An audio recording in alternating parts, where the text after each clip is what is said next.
श्री गोपाळ कृष्ण भगवान की जय। लीला नंबर 96चा उर्वरित भाग। सारंग पंडिताला विचारले, तुम्ही कोण? त्यांनी सांगितले, आम्ही पैठणकर सारंग पंडित। राणीने म्हटले, लिहा रे यांचे नाव लिहिले। नंतर ते आपल्या मुक्कामाच्या ठिकाणी आले तेव्हा त्यांच्या अंगात ताप भरला। मोकानंदाला पाठवून भाड्याने पालखी मागविली। पैठणला आले। सरळ घरी न जाता आधी बाहेरूनच सर्वज्ञांच्या दर्शनासाठी आले। दंडोते घातली, श्रीचरणा लागले। सर्वज्ञांना सर्व हकीकत सांगितली। सर्वज्ञ म्हणाले, घरी जा, स्नान करा, जेवण करा, मग ताप जाईल। ते घरी गेले, आंघोळ केली, जेवले आणि त्यांचा ताप गेला। ते परत राणीकडे गेले। तिने त्यांना मानधन चालू केले।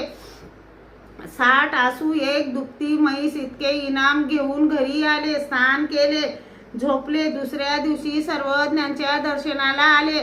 सर्वज्ञ म्हणाले, पांडा ताप वाट पाहत आहे। त्याने सांगितले, जीजी तो गेला जी। सर्वज्ञ म्हणाले, तो ताप भोगल्याशिवाय कसा जाईल?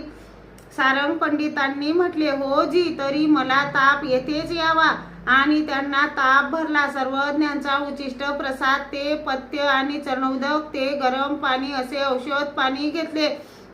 12-20 दिवस ताप होता, मग गेला। सर्वज्ञांना आपल्या घरी घेऊन आले। तेल उठणे लावून आंघोळ घातली। उरलेल्या तेलात अजून थोडे तेल घालून स्वतः अंगाला लावले।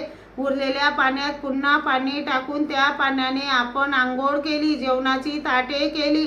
स्वतःच्या ताटात फक्त पथ्य पाणी वाढवून घेतले, पण सर्वांना जे पदार्थ वाढले होते तेच त्यांना सर्वज्ञांनी वाढावयास लावले। सर्वज्ञांचे जेवण झाले, गुन्हा केला, पानाचा विडा घेतला, मग सर्वज्ञ मुक्कामाच्या ठिकाणी आले। श्री गोपाळ कृष्ण भगवान की जय।